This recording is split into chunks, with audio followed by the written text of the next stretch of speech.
We are recording. Welcome to the April board meeting. Let's go ahead and call the meeting to order. It is, I have 7:05. What do you have, Jeff? 7:05. All right, let's move forward. So you all should have the agenda in front of you. Could I have a motion to adopt the agenda, please? I would like to make a change in the agenda, please. Go ahead, Jim. There was no additional business on the headings, and I'd like to add additional business for something that I've got to talk about later. Do you want to tell us what it is you want to add in particular, or Doesn't make any difference, but I guess what I'll do is I'll make a motion to add additional business to the agenda. All right. So motion's been made. Any discussion or second on that before we discuss? Second. Okay, any discussion? Okay, all those in favor of amending the agenda, please say aye. Aye. Aye. Any opposed? Nay. Motion to adopt an amended agenda has passed. I think you want to put it after unfinished business. Jim, do you have a preference? Doesn't matter to me. Either way's fine. Okay.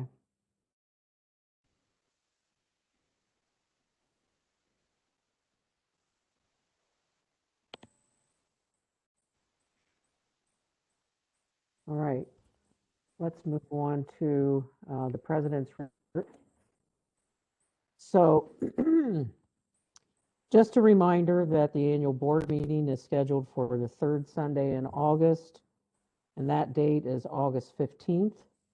The nominating committee is working on their nominations, and such nominations will be posted as required on the Lodge Bulletin Board on or no later than May 14th.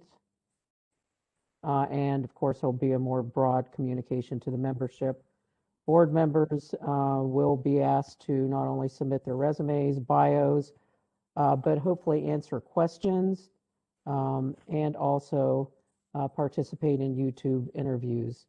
Last year, I think, Annie, you were deeply involved in that, and that really worked out well. I think it helped people get to know who the candidates are. I also wanted to quickly address the Key Initiatives Task Force. We have met and we started to work to identify the key projects that need to be addressed. Second meeting is scheduled for tomorrow to further prioritize the projects. And we are placing an emphasis on health and safety and sustainability for the community. And later, Annie, when you go around and talk about what you have going on, you may want to address that further. There has been some progress made with the Emergency Response Task Force. The group is gathering information to support the premise that Hideaway Hill should receive a greater level of service from Hocking County. Running into a little bit of difficulty with the information request because some of the information that we need is not kept in a way that they can automatically provide the information, which may require them to write a program, which they have to approve, and then we might have to pay for. So more on that, we'll have to see where that goes. If we can do what we need to do without that, certainly we will.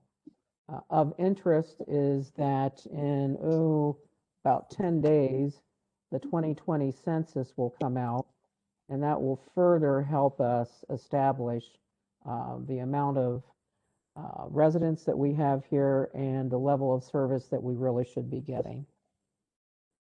And then lastly, I'd like to address the thought that the president of the board has a conflict of interest while serving on the Constitution Committee. The Constitution Committee is really an ad hoc group, and I see two people right now that are attending, one viewing, and one who is currently on the board, Jim Lloyd, who were past presidents who also served on this committee. Really, the Constitution Committee is nothing but an ad hoc group that serves at the pleasure of the board and really does the work for the board by drafting whatever rules and language that's brought forward by committees, maybe by the management committee, by the office. So how it started, and someone can jump in and correct me if I'm wrong, but I believe it started when Bucky Childers was the president of the board. And they needed help drafting language because a lot of the meeting time was taken up with trying to wordsmith rules. And it really is the province of the board to approve and put forward the rules. So this ad hoc committee was formed and it worked pretty nicely because the board didn't have to be tied up in meeting after meeting, drafting rules, as well as doing all the other business of the board. So from the very beginning, board members have served on this committee because it is a board committee or ad hoc group. And it's really the function and the responsibility of the board to draft and present the rules and approve them. So in short, I don't see that this is a conflict of interest. Rather, I see this as part of the service that board members are responsible to perform. Anyway, that's all I have for the president's report. We have, I think, a lot of different items to get to, so I'd like to move on. Cheryl, do you want to go through the board minutes? Yeah, so for March, I'd like to make a motion to approve the March 16th, 2021 board meeting minutes. So moved. Was that Jim? Yes. I'm sorry. Okay. Yeah. Do we have a second? I'll second. Any discussion? The second was Cabot. Any discussion? All right, let's vote then. All those in favor of approving the minutes, please say aye. Aye. Aye. Any opposed? Motion carries. Thanks, Cheryl. Appreciate it. Oh, you're up next, Cheryl. Correspondence, do you have any? Yes, we have correspondence. The first one is to the general manager. Hello, Jeff. My name is Kevin Fleeman, lot 952. I'm writing to ask about the proposed 20 rule change. Why is this rule change necessary? What started the conversation about the rule? I also wanted to request that no additional rules should be changed or added until the Board of Trustees and management meetings are live in person and can be attended by members for comment. Can you please add my request into the minutes for the next meeting? Please advise, thanks. The next one is from Kaylee Bittler. And this is a letter to the Board of Trustees. Request to revise rule number 17 vote. In reference to rule number 17, I request there be some changes. It was brought to my attention by many new members that have been put on a very long waiting boat dock list that us as members of Hideaway Hills all pay the same dues. With that said, this is very unfair rule that needs to be addressed and changed. There should be a rotation every year with boat docks so that all members get the same equal chance and opportunity to use a boat dock. It is not right that we the members all pay the dues and only few get special use. Example, Sam has had the same boat dock for 15 years paying no extra charges, while Tim has been on the waiting list for his dock for 6 years. This is a rule that with all new members coming into Hideaway Hills and old remaining members that still have been waiting for a turn to use a boat dock needs to be revised. Effective 3/1/2020, only 17, effective 3/1/2020, only pontoon boats, speedboats, and wave runners will be assigned public club dock space. When as signing docks, the club shall assign on a first come, first served basis. Members who have applied for and received a dock the previous year will be considered for the same dock if proof of insurance and an application is received by the deadline. If applications submitted exceed docs available, those members will be placed on a waiting list for the next available doc. The club shall reserve the right to make all assignments to ensure that the safety of watercraft and the integrity of the hot docks are maintained. Docks are assigned one to a membership, not to the boat or lot. If you purchase a boat already docked in a common dock, you must have a boat registration on file and be next on the waiting list. The dock does not go with a boat or the lot. No more than one dock may be assigned per membership. Thank you, Kaylee Bittler. Okay, the next one is to the Board of Trustees from Steve Parrish, Lot 572. Board members, my family and I have been HA members for more than six years. We started out as weekenders in 2014 with a small cabin and decided in 2018 to buy and fix up a larger place. Over the next 2 years, we decided to make HA our home and did so in 2020. Admittedly, I've not been terribly involved in HA's working community. I participated in work days for the tennis committee, volunteered and cooked at the clubhouse on a couple of occasions, and done my own thing with making and selling desserts at no profit over the holidays to help members be ready for celebrations with their families. But by and large, I've stayed away from things like board meetings, management meetings, or being part of specific committees, etc. I work in a controlled environment and I have little desire to participate in that same type of structure where I live. I want to come home and enjoy this special place for what and how it is. That said, I do appreciate those who are active and drive the machine that keeps our community afloat. With the advent of our YouTube channel and the ability to watch the Board of Trustees and management meetings remotely, I have paid more attention to the goings on the last 4 to 5 months. I am seeing a trend that I find troubling. This Board of Trustees seems to be very fixed on responding to members who are worried about the optics of what other members or their guests are doing. I'd like to understand why. Why do we care about one neighbor, how one neighbor feels about a flag another member displays on his or her property? Why do we care if one member complains to another member about a boat sitting in a lake that they think is unseemly and don't get the response they want? And by care, I mean this Board of Trustees seems to be constantly discussing amending rules that haven't been touched in some cases in decades. Just because member A doesn't like how something on member B's property looks. In my opinion, that is overreach and a strange approach for a Board of Trustees to take. I believe rules should be about the safety of members and guests, overall club solvency, and protecting members' rights as property owners. No one's rights are in danger because a boat is sitting somewhere it shouldn't be.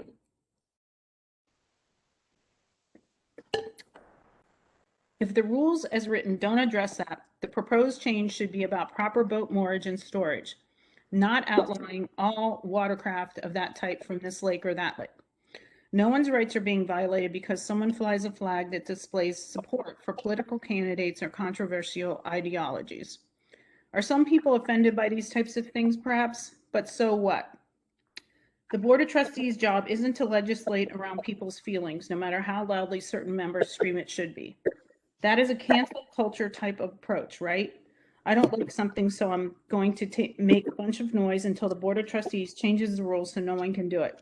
It's no different than a parent giving a child throwing a tantrum in public just to shut them up and avoid the conflict. My father told me on many occasions, the world doesn't run on your feelings, Stephen, and that's the approach we should expect from you, our chosen representatives. Listen to members' complaints, respond to them, offer ideas on how to work their neighbor who isn't playing nicely. But using those incidents as a reason to change the rules that affect 700 plus members and their families. Why? In closing, please take a step back and look at the voices doing the complaining. If it's the same voices over and over, the message isn't that these members care about the hills, it's that they care about themselves and feel they are above the rules as they are currently written. Each member's experience should be maximized by the things they do, not minimized by the things they observe others doing. If someone is breaking a rule, we have a well-established process to deal with those cases. If an existing rule doesn't address the situation, we should start by asking why. Sorry. You're making me want to have a drink of water myself right now. I think I will. rather than rushing to make changes so that it does. Thank you for all the amazing work you do, and feel free to reach out to me personally if you'd like to discuss my opinions with you. If you'd like to discuss my opinions with me. Respectfully, Steve Parrish, Lot 572. You want to take a minute, Cheryl? Hold on, one more drink. The pollen is nasty now, really nasty. Okay, this is an email from Patrick Connor. The subject of this is the small boat rule.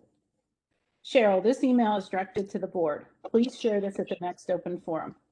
My view is that smaller lakes, and that this includes Lake Eagle Claw, are far too small to encourage activities such as rafting, pontoon boats, floating parties, etc. The smaller lakes have historically been reserved as fishing and paddling lakes. Sound carries over water on these lakes. Gatherings of this type would utterly ruin the ambience of the lake for anyone who wants peace and quiet or nice paddle in natural surroundings. You can't just go to the next cove to escape the noise. This is especially true in the case of Eagle Claw, which is sited in a deep valley with steep sides that reverberate noise. It is by far the cleanest and most natural of the lakes in the hills. It would be most unfortunate to further disturb its natural peace and beauty. I disagree with Jim's statement that there has been rafting and other such activities on Eagle Claw for many years. That is simply not true. What is true is that there has been a floating dock in the center of the lake at various and different times over the many, many years I have been coming to the hills. The first many years ago when I was a preteen, mid-1960s, and then the current dock, which has been there on and off for roughly 10 years. Until last year, I for one thought it was an amenity and not privately owned. The rafting motor issue is much more recent, within the last couple of years at most, and can be tied to teenage ingenuity. I overheard the mother of one of the kids last year talking about it. In principle, I object to a member converting a public amenity for their private use, which is in essence what happens when a private dock is placed in the center of the lake. I personally believe there should be no motors of any kind allowed on the smaller lakes, except for instance of physical disability that renders a person unable to use arms or legs to propel a boat, and then only an electric motor specifically designed for low-speed trolling and incapable to moving a boat faster than trolling speeds, less than 3 knots. This last point is important because there are now electric motors, torpedoes, capable of moving small boats as fast as any small gas-powered outboard motor. They are emphatically not trolling motors. This member believes that on smaller lakes, allowable private docks, excepting a public launch dock, should be reserved only to members whose lots front onto the lake, and that such docks be required to be permanently moored directly to the lot's shoreline. They should project into the lake only a short distance, say 15 feet or less, subject to reasonable variants such as underwater topography, appropriately reviewed and approved. Existing variances should be grandfathered until replacement. In my opinion, the length limitation is unrealistic as proposed. Many, if not most, canoes exceed 13 feet in length. Mine is just under 17 feet.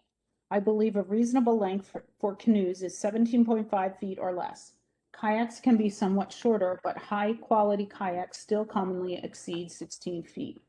Rowboats, which are much heavier and broader, should be limited to the proposed lengths, as should pedal-powered craft. In any event, no watercraft should be allowed in which the beam exceeds 40% of its length, with the exception of pedal boats. Anyway, my 2 cents as a long-time member and frequent user of the smaller lakes. And this one is to the HA Board of Trustees. This letter is to address the changes to existing lakes Rule 20 that excludes large pontoons and includes swim docks. Our small lakes were originally designed and meant for fishing, swimming, kayaking, canoeing, and no gas motors. Pontoons and ski boats were to be used on LOFS. It has been understood for many years that that was the intent for the use of those lake spaces, and they have been used accordingly by members over the years. Our lakes are already an overcrowded amenity through the summer and especially on weekends. Adding larger pontoons to the small lakes will take away from the space enjoyed by swimmers, kayakers, and those who fish and canoe on them. We have over 1,100 watercraft. If it floats, register it. Our concern is for the safety issues of having pontoons 16 feet and larger in the smaller lakes. One pontoon on a small lake might be easy to navigate around a smaller craft like a canoe, but what if there are a few pontoons out there? How safe is this for swimmers? Why should large boats take up so much of a small space? 3 of our small lakes are barely 3 acres and less. Pontoons allowed in Ha Lake of Four Seasons are 16 foot to 24 foot long. None of the small lakes are set up to launch that size boat without possible damage to that size boat trailer or existing rock launches meant for small craft. ACC doesn't approve pontoons as docks, but some have been dumped for that use in the past. See old pontoon on Lake Deerfoot. Lakes received complaints in spring 2020 about an 18-foot pontoon boat on Lake Eagle Claw. The complaints consisted of 18-foot boat half in and half out of the water, too big for the lake, trash and overturned lawn furniture on it. At a waterfront lot being owned by a member but being rented by another long-standing Ha member. The renter didn't own the boat, get title to it, insure it, didn't register it with Ha, and refused to move it due to no rule about pontoons on small lakes. The boat issue has been going on for a year with all parties receiving communications from the club per the last GM and current GM. As the committee chair, the response on the type of the above complaints is to always ask the complaining member to call or talk to the member of issue, GM or security, to try and work the issues out. That is what the chair did. Past examples of pontoon issues on small lakes. Pontoons dumped as docks on lakes by a member not owning property on the lake. Members staking pontoons in the shallow water where they did not live on a small lake and staked in a public use area. Pontoons used as docks on their lake property, not approved by ACC. Pontoons not registered. Pontoons used as docks, but then floated out unregistered. Considering these complaints, safety issues, and small lake water space issues, the chair brought this up to the Lakes Committee on 2 separate months' agendas for discussion to the former and current GM, our Lakes Board Rep, and Constitution Committee for their opinion. It is the intent of the Lakes Committee to support the rule changes and was voted on unanimously as a yes by attending members at the April Lakes meeting. We have asked for swim docks to be added to the rule after the request by board member Jim Lloyd. Jim Lloyd is a Lakes Committee member, not our board rep. He didn't attend the April meeting as he was on vacation. Thank you to the office staff, general manager, board, and Constitution Committee for addressing Rule 20 and volunteering your time to the club. Susan Pyle, Lakes Committee Chair, Lakes members Clint Mercer, Tiffany Wright, Carl and Janet Grasnow, Kathy Blankenship, Greg Weber, and Tanya Matthews. And that is it. Thank you for soldiering through that, Cheryl. I appreciate that. Cabot, Treasurer's Report, please. Linda, can I jump in with something? I'm a little confused. Sure. Letter from a lady that wanted to start a diversity program or committee. And evidently I missed a meeting or something because there was a letter sent back to her that the board was not going to allow her to do this. And I don't remember any discussion from the board whatsoever. The letter was addressed to the board. And I really think that the board ought to have some say in this. And at least, if nothing else, talk to her and let's get some kind of an idea. I'm not sure whether I'm in favor of it or not, but I don't think that there's been any discussion on this. Am I wrong?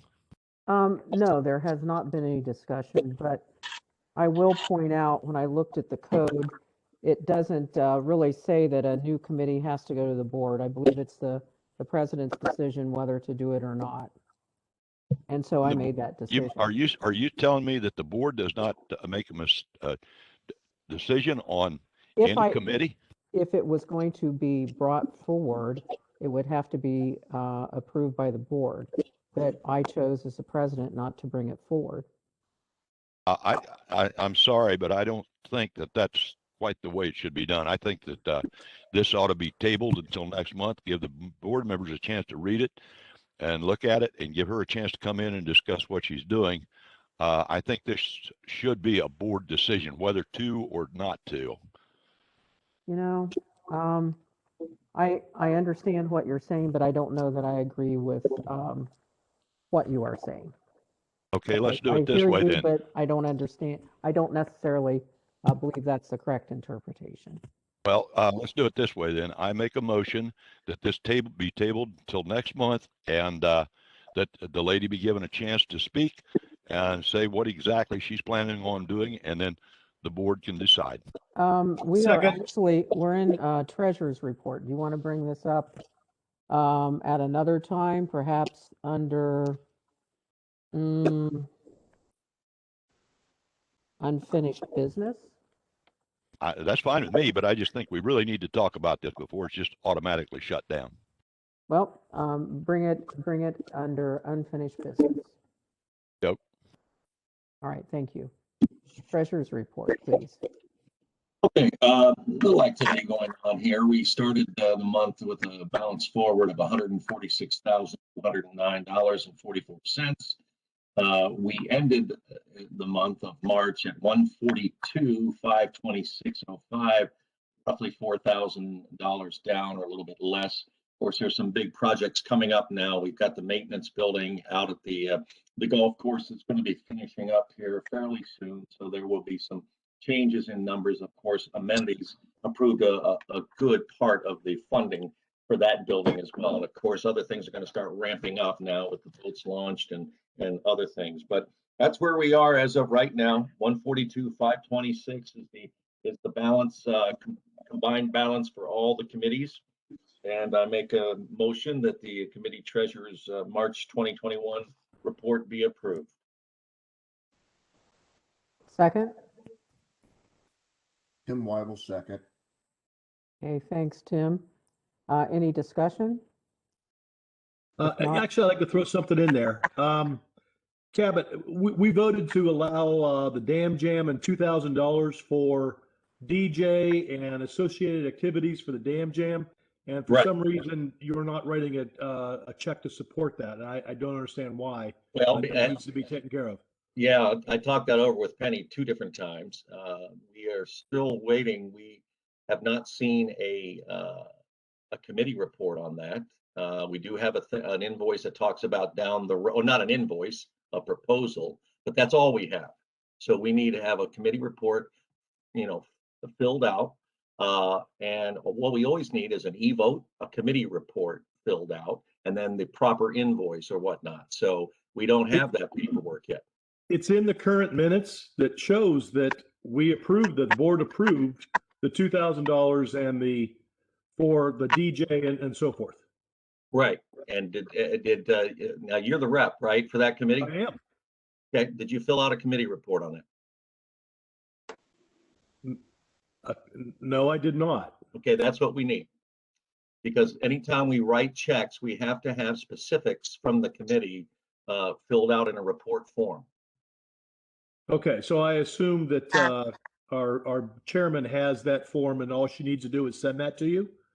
I believe that they're very you can, if she doesn't have one, she can certainly pick one up at the office. All right. Okay, so I believe we had a first and a second, and now any further discussion? Okay, let's take a vote to approve. Treasurer's report, all those in favor, please say aye. Okay. Any opposed? Nay. All right, motion carries. Treasurer's report approved. Jim Sigafus, Management Committee, please.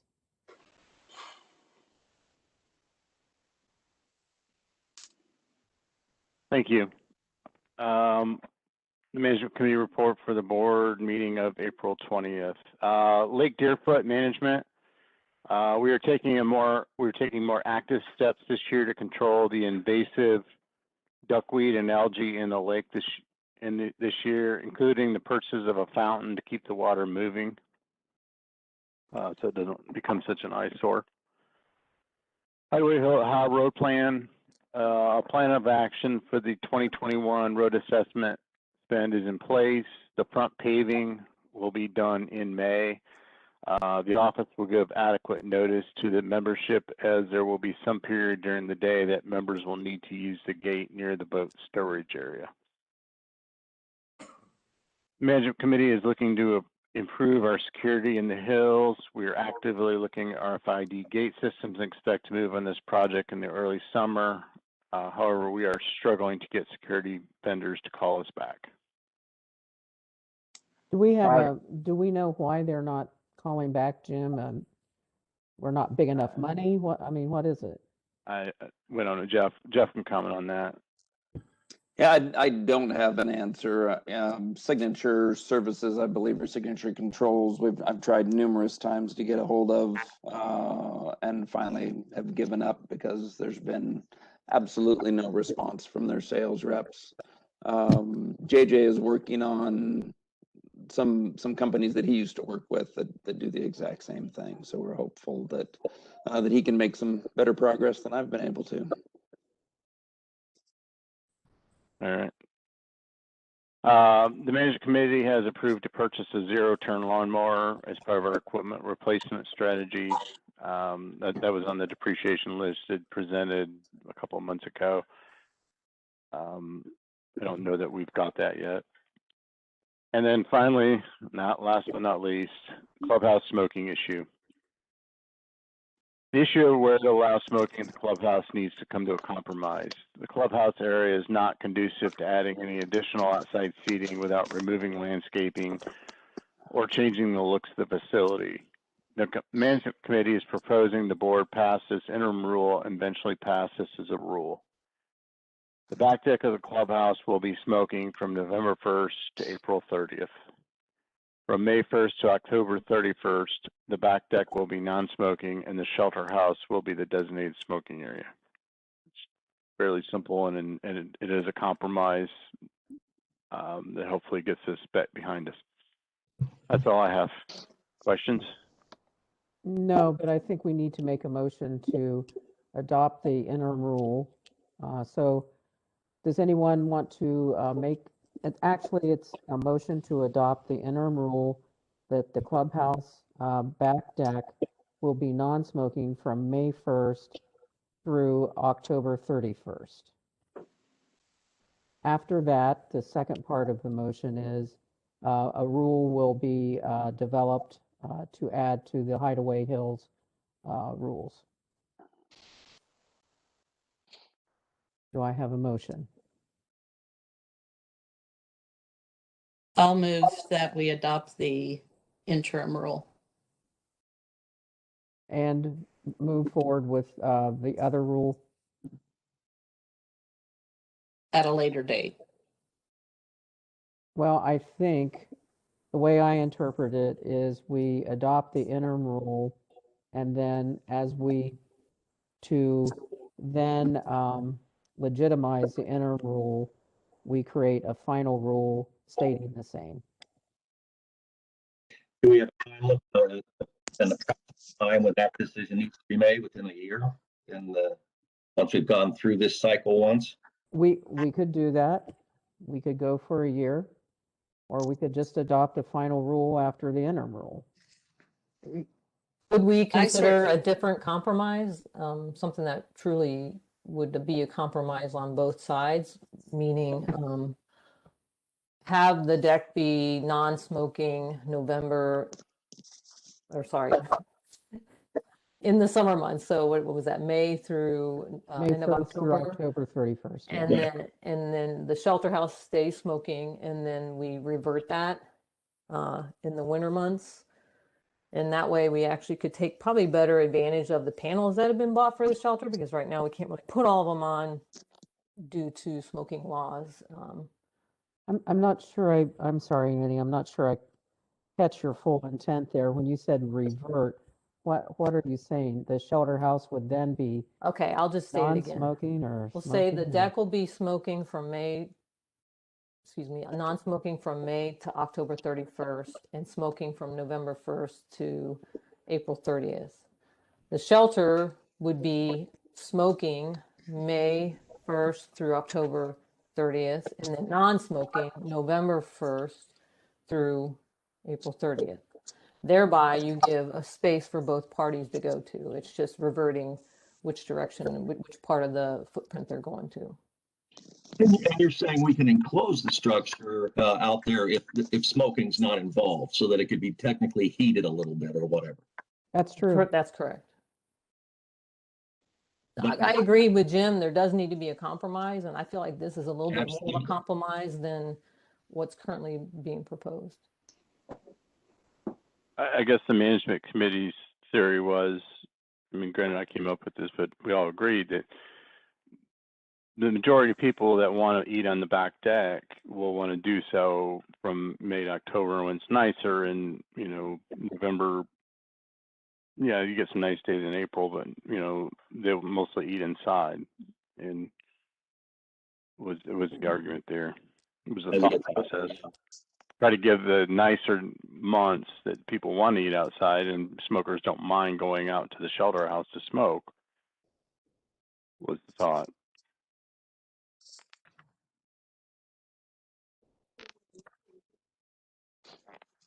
I don't know if you're talking, Jim Lloyd, but we can't hear you. Jim? Can't hear you. You're muted, Jim. I should be unmuted. Yeah. Now you are. Evidently, you it was my headset acting up again. I think we should have a second on this because I'd like some discussion also, but we don't even have a second yet. Then we can discuss Annie's idea. I've got another idea. I just think we ought to do it the way we're supposed to. Well, I agree. So is there a second on the motion that was on the floor? I'll second. Matthew, second. Thank you. Discussion? Yeah, I want to just lay another plan out. This is black and white, and I don't think this can be a black and white issue. In the first week of April, it was 70 degrees outside. And according to this plan, as it is right now, it's no smoking anyway. But according to this plan, it would be a smoking deck. 70 degrees, people out playing golf, people like to watch it. In April or in October, there's periods of time where it's really cold and nobody's on that deck. And I think it should be made to a temperature. It's a real simple effect. In fact, one of the board members, I think it was Marty, or the management committee, said keep it simple. This is real simple. If the temperature is above, and I'm just throwing this figure out arbitrarily, above 55 degrees, then it's no smoking on that back deck. If the temperature is below 55 degrees, then it is okay to smoke. I mean, at 9 at night, when there's nobody around, I looked at the May thing, and of course, this is the temperature, the low temperature, and most of the days were between 40 and 50 degrees, or most of the nights cold. And I realize that's a cold night.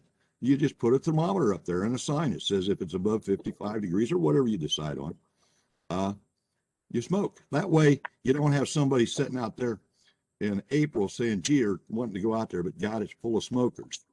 And I think it would be cover the gray area, quite frankly, and everybody's happy. Any other thoughts? So, Andy, we have your kind of trying to compromise and do a reverse with the shelter house in the winter months. Then Jim, you're bringing up a concept that I know that was discussed in the ad hoc smoking committee and was not accepted by that group anyway. Do we have? You're wrong, Linda. It was accepted. It was accepted. They thought that wasn't a bad idea because I talked to, I know 3 of us accepted it. I'm not sure about the other one, but it was so. I don't, there's Mary Beth. Mary Beth, you were on the smoking committee. Please Yeah. respond. No, it was not accepted. And here's the thing. I think, Jim, it's a good effort on coming up with a plan. One, we have enforcement issues here. We can't get people to follow rules anyway. So what, does our bartender have to come out and regulate that if someone's eating and it goes 1 degree above 55? And then what if the temperature changes? What if it's above 55 and then goes below 55? Well, someone's in the middle of a meal. I mean, there's some real practicality issues that just, excuse me, there's some practicality issues that make no sense, and there's an enforceability problem with it. When the smoking committee got together, what we did agree to unanimously was that the non-smokers and smokers would both have a spot 12 months out of the year at both establishments. That is what we agreed to unanimously. And what we did also discuss was putting an area out front in the clubhouse so it didn't disrupt the smokers who were using that back deck. At the time, the smoking committee did not anticipate that it was going to upset the golf committee. And we didn't run it by anybody on the golf committee because it never crossed our mind, I think. And Jim, you can correct me if I'm wrong on this. It just didn't cross our mind that that was going to be a problem. There is space out front to put it. But I think the intent was to have a smoking and non-smoking area at both establishments. So people who smoke and didn't smoke 12 months out of the year had a place to go if they wanted outside. You're on mute, Jim. I'm pushing my button and for some reason, there we go. Just to your first question, I can answer for you. The smokers here are adults. If somebody comes out there and wants to eat, and say the established is 55 degrees and it's 54 degrees, nobody's going to, the smokers literally will get up and walk away. We don't want this, but it is silly when it's 38 degrees as it's going to be tonight and is below way down there now. I don't think it's fair that the smokers can't sit out on that deck instead of walking out through the cold. On the other end of the spectrum, I don't think it's fair if it's 70 degrees in April that the non-smokers can't go out there. And this way, it's a weather-oriented thing. It will be self-police, believe me. The smokers will be the one that will police it. And if it's right on the cud, most of them will just walk away. I mean, we don't want to offend anybody. The smokers just want to have a place where they don't have to walk 25, 30 feet just to do this. And it will be self-policed. And that way, there's a gray area in there where, hey, you can't smoke, it's too warm, or you can smoke, it's too cold. And we've all got a place to go when we really want to go there. In the summertime, it's not really going to be any different whatsoever than what you guys are proposing. I'm just looking for the gray area in basically October and April so that it'll work. And it's not that hard to police. I guarantee you, as far as the smokers are concerned, the girls working in there are not going to have to supervise this. And if it doesn't work and they do feel that they're being infringed upon, okay, then let's go again. But temporarily, I think it's a way to try to get most people happy. Not happy. Nobody's ever going to be happy, but it's a compromise. And also, I think we understand. Good for business. It's good for business. Just remember, it is good for business. Okay, I think we understand. Do we have any other options out there? I tend to agree with Jim. I think that makes it's a good decision. It's a good business decision because we're going to have these days that are going to, we already had one where it was, we made the decision to ban smoking on the deck. And then the next day it was like a 40-degree day. Nobody could go on the deck. Nobody was at the clubhouse that night. I drove by. So this gives us the flexibility to manage the weather and still be fair to everybody. How about we give the smokers that back deck year round? And then the non-smokers just take the outside. So the non-smokers walk 30, 40 feet year round and you don't have to. No, that's silly. Why would you want to do that? Why would you want to do that? Why would you object, Jim? Why would you object, Jim? Because I'm also working for the non-smokers. I'm not totally against non-smokers, for God's sakes. I'm just saying that it's a plan that would work both ways. And when it is Well, warm, Jim, people I'm gonna interject. As it is now, the shelter house is a smoking area that's designated by the rules year round. So half of the year, under what management committee has suggested, the smokers would have not only the shelter house, but also the deck. For non-smokers, for half of the year, they would have the deck and nothing else. I'm just kind of pointing out the incongruency to the fairness argument. Well, let me ask you a question, then I'll shut up, which is what I probably ought to do anyway. Does there anybody else on the board agree that my plan might work and it would be worth a try? I'll speak up. I agree with Mary Beth that it would be a difficult thing to enforce, I guess is the best way to put it. At the same time, I understand Jim's point where the variation of temperatures in the spring and late fall months can dictate some common sense as to who's going to use the deck, when and where.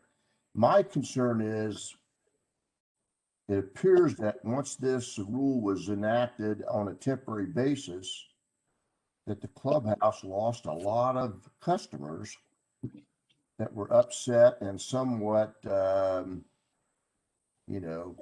in favor of this, and I think the clubhouse has lost some business. So I think all these things need to be considered. Is that true, Jim Sigafus? Because I also know a lot of people went up there that don't normally go because they could go sit out there. There's been a bunch of people. I haven't looked at the financials year over year to know that. I mean, it's so weather dependent. I know there were some people refusing to go up there and buy and purchase, but I don't know. I don't know if we've actually. I mean, I can't honestly say we've lost business. Can I add to that, Jim? Yeah, absolutely. I just looked in the January. I think it was for the January business. They did February business. I'm sorry. I think the clubhouse had a profit of $3,481. Let me make sure I'm saying that right. Yeah, $3,481. I think that was February. Or yeah, it had to be. Or what's the last one we've got? We've got the March. That was March. I know for a fact, and I'm just going to give you an instance that happened to me Friday night. I got there about 6:30 Friday night. Got the clubhouse. And there was maybe 3 or 4 people inside, 4 people outside, me and 2 others, 3 others, and maybe it was 5, 4 others. I had gone to the lodge in 8, and another couple had gone to the lodge in 8, and then they'd stopped back by there. There was a big fire down front, and everybody but me left and went down front. This is on a Friday night now.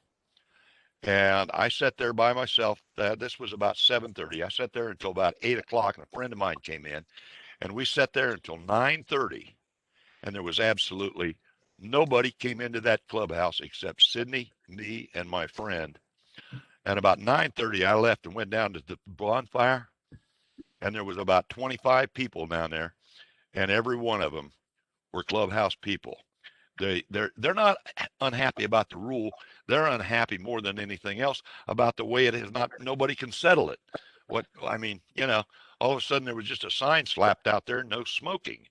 And I just think that what I'm talking about will bring these people back, and they'll be satisfied. The non-smokers can be satisfied. And all I'm asking is give it a try.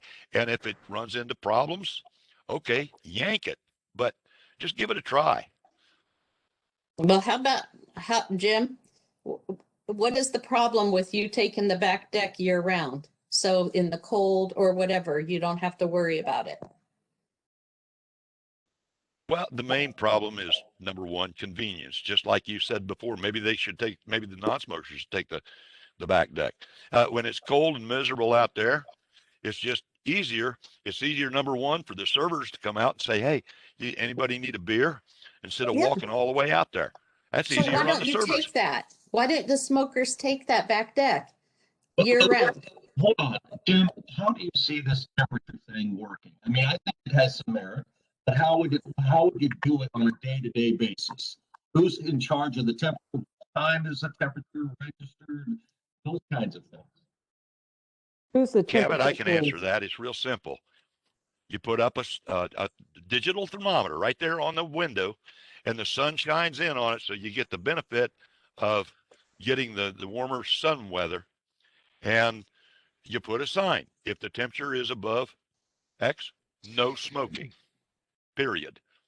That way, and let's face it, there's times in November and December and the January thaw when it's above 55. And if people want to go out there and look at it, it's controllable itself. It's simple. You got a thermometer and a temperature, and Okay. that way you've got some shots on it. And Linda, I know you want to talk. Go ahead.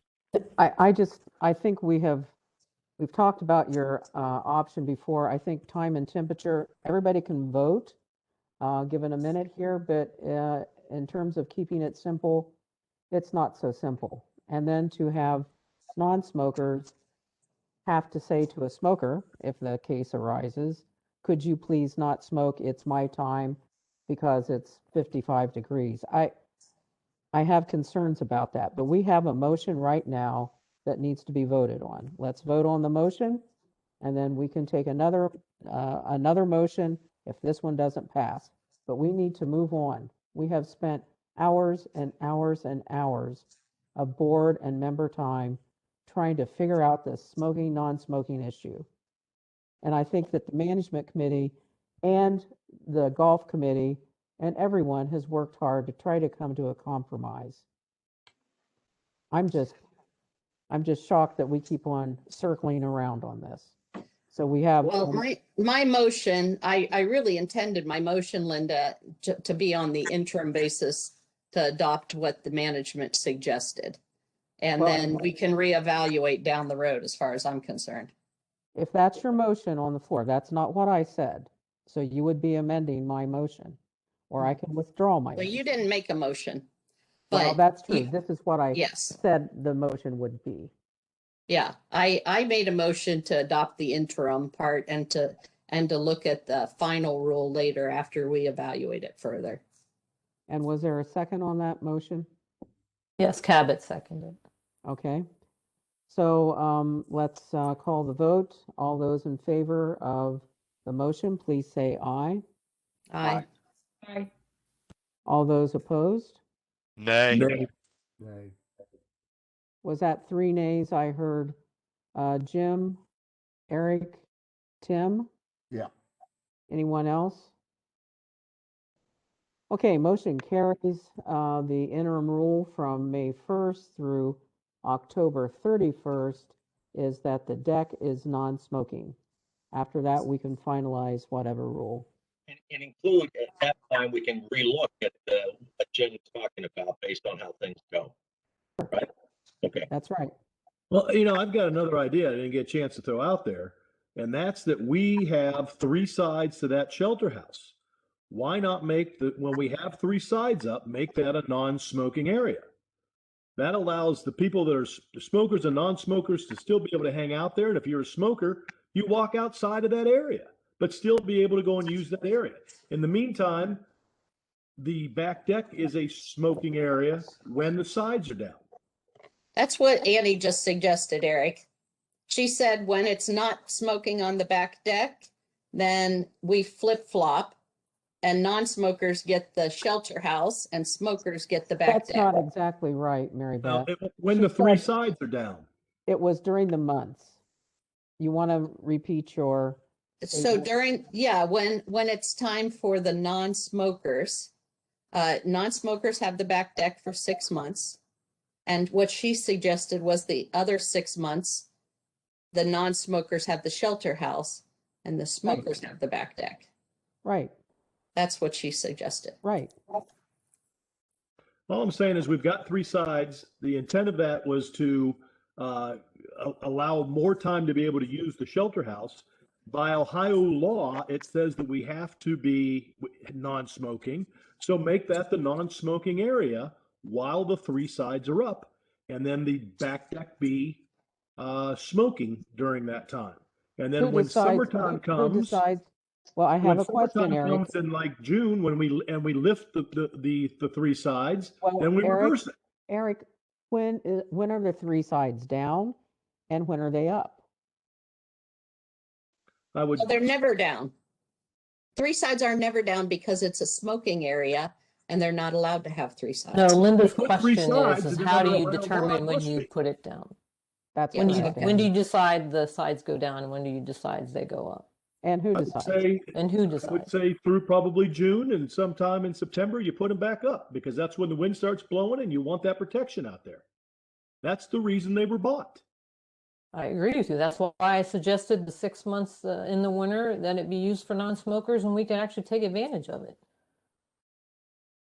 What are you gonna do about the football season that runs from August all the way down into December? Boy, this is really simple the way we've got it planned out, isn't it? Well, What so does there's the that have to do? compromise, Jim. You know, I think that, you know, if it's a football game and you're a smoker, would you be okay stepping outside of that three-wall area and smoking? You can still see the game. I'm not necessarily against it. I'm just saying that it's just confusing. I think we've got a motion on the table that's passed. I'd like to just leave this alone for the time being and see what happens. Well, that's I not see my where idea. So that's, Yeah. to me, that solves the problems. But if you guys don't think so, then let's move on. well, let's give it. I mean, I'm not against it, Eric. I really am not. I can just see some problems with it. Oh, so are we going to entertain a motion for Annie's compromise? No, we've already got a motion passed. We have I a mo- know. We have a motion passed for 6 months Yeah. for the back deck, right? We could Correct. revisit this after this 6-month trial. Agreed? Agreed. Okay, let's move on. Jim Sigafus, thank you, appreciate it. Jeff Harper, General Manager report. All right, general manager report for the board meeting of April 20th. Delinquencies, last month's March's delinquencies, as of March 15th, were at $26,945. Actually had a pretty successful month in collection of not only most of what was 60-day, but everything that was 30-day at that point. As of April 15th of 2021, we're at 25,436. $5,928 of that is 30-day. And the reason that total number keeps growing is because what is sitting currently with the legal office is $16,353. And that number does not stop growing. We do have a member that is committed, that is with legal, that is committed to a payment plan. So hopeful that will convey and work out. Road delinquencies in March were 2,870, and as of April 15th, 2,930. Our dam assessment account total, both accounts combined, is currently at $118,546. Question that was asked last time that I did not have an answer for, that is that as of today, what is left owed on the dam account or the loan is $180,819. So about a $62,000 difference that we'll need to make up from operating. There have been a lot of the final balances paid off, not all of them, but I would venture to say that dam assessment account total is not going to grow a whole heck of a lot more. Any questions so far? Okay. Lodge and clubhouse updates. Lodge, thanks to Easy IT, and Kurt Hope, we've got the Wi-Fi service installation completed. Numerous access points at this point for the lodge, with the lodge bar internet. That includes going all the way outside to the smoking area out front, goes to the to both corners of the deck or both ends of the deck, as well as partway down to the pavilion. We're, both lodge and clubhouse, I guess I'll just combine this. Staffing is an issue, as it is with many restaurants around, many hospitality operations around, and probably every other company.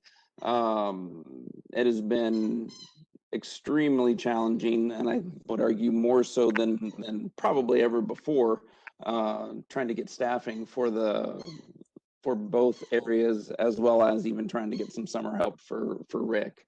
So we're having to look at what we can do to both, number one, cross-utilize people, and number two, kind of make up that difference without burning people out. Currently, we are, excuse the squeaking, my dog is going a little bit crazy. Currently, we are looking at getting the hours expanded back to include morning hours, as well as 7 days a week at the clubhouse, utilizing some of the staff that's been hired for the lodge. Where we're really suffering at the lodge right now is in the kitchen. I've got the chef plus one cook. So something that we're going to be looking at, and based on the fact that I got a text, there was 2 tables today, we may end up needing to look at closing on Tuesdays so we don't burn these folks out, because Fridays and Saturdays has taken a lot out of them, at least this past Friday and Saturday. Yeah, business levels were great.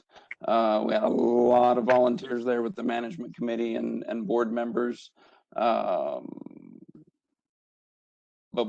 something's going to have to give at some point. So we do have a Hocking College culinary job fair that we're going to tomorrow, the chef and I. So hopeful that we can get some cooks from that. If not, we're going to need to take a serious look at closing it down on Tuesdays and let Tuesdays just be prep day for them, not having to prep for the day of on Tuesday. They will need some catch up time. Can I intervene here real quick? Can I interrupt? Sure. Yeah, I just want to take a second and to thank Jeff, because I know he's been working very hard on this and getting the lodge reopened and trying to get people hired. He's been working very hard on that. I saw when I went there last weekend, I saw, as he mentioned, several management people. I saw Annie. I've seen Mary Beth there before. Just people working and helping out, volunteering, not being paid, volunteering to do this just because they believe in it. And I really, I appreciate Jeff's energy, because it took a lot of energy to get this up and running. But the food is good, and I think there's a lot of potential there again. Well, thank you, Cabot. And truly, though, with this past weekend, we could not have done it without the volunteers. Saturday in particular, we had one server that was out, the other one that had planned to be out. So we had pretty much anybody that volunteered and came in was waiting tables. And it was a beautiful thing. There was plenty of activity.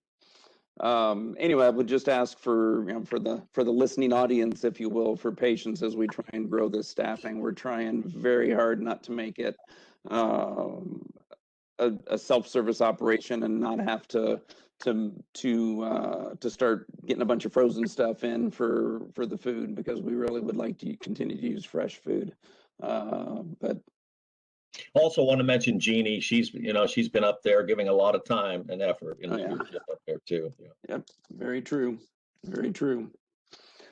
All right, moving on. So again, clubhouse hours, we're looking at 8 a.m. to 8 p.m. and 8 a.m. to 9 p.m. potentially several days a week. 7 days a week.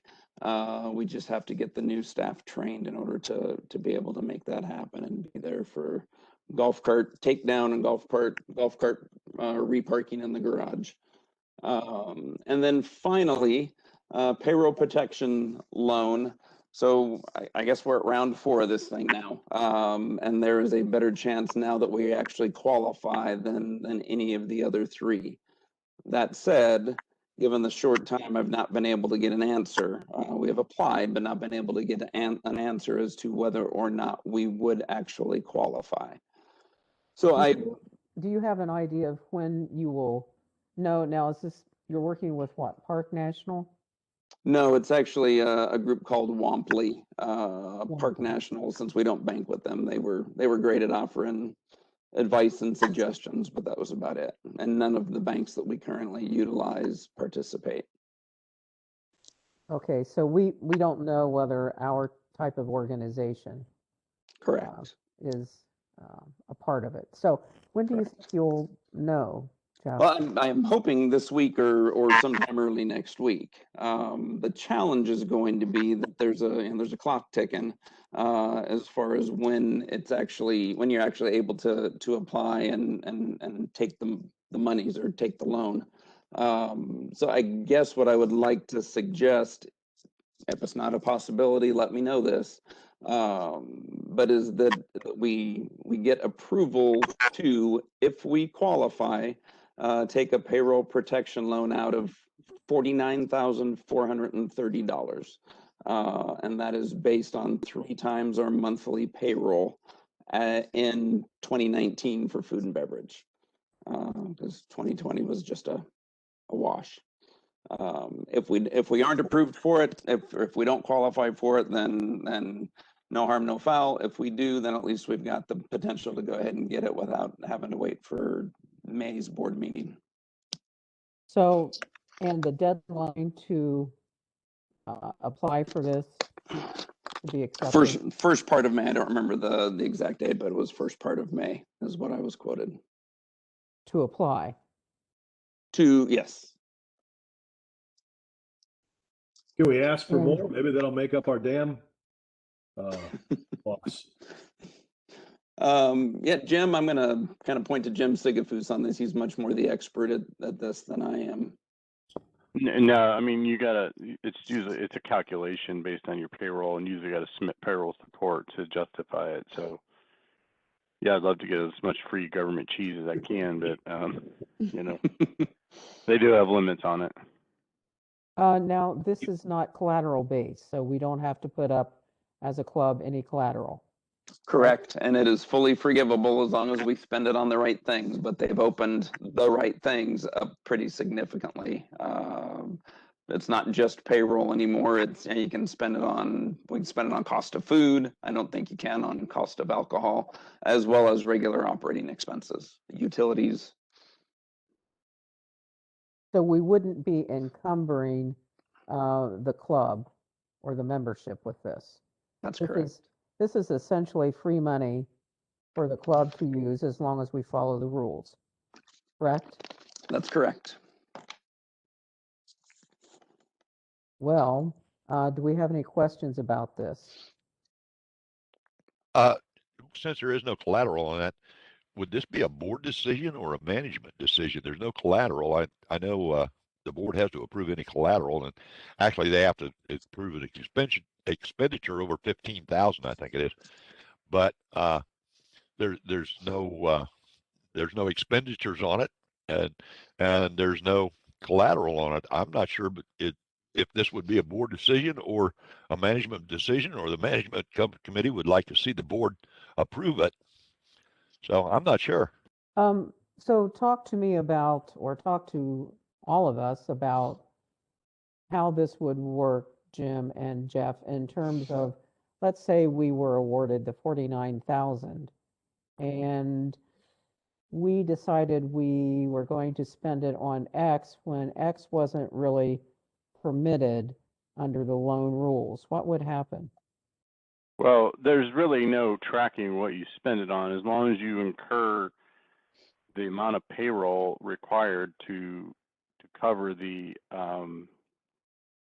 loan, then it's forgiven. You don't have to show like I took the money and I spent it on payroll.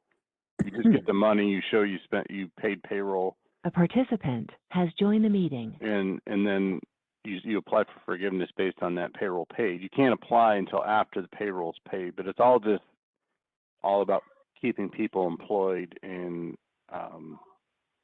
spending money on payroll. So as long as we are spending $49,000 is this in a calendar year? No, you have a certain period. I don't know what the cover period is on this one. They give you a certain number of weeks to spend it. Do you know how long it is, Jeff? I think it's 6 months. Yeah, This the last one has was ran 24 for. weeks. So we would have 6 months to spend it, and if we didn't spend it in 6 months on what they believe it is appropriate for, would they ask for the remainder back, I'm assuming? Becomes a loan that you have to pay back at like 1% interest. Mm. At that point, it converts to a loan. So Any I think, unpaid, unforgiven money becomes a loan. so I think this is something that the board has to vote on and approve. Our thought was that the board would want to approve it because it is potentially incurring debt. Correct. I agree.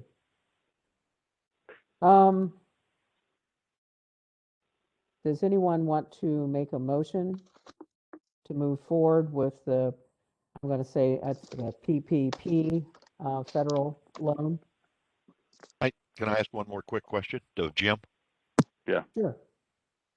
In 6 months, we will spend $49,000 on payroll. Am I correct? Easily. Yeah. Especially during the pretty- summer and the lodge being back open and summer help and stuff like that. Yeah. Thank you. Can I interject something also? I'll make that motion. Well, okay. Tim, before we make that motion, what did you Well, want to say, please?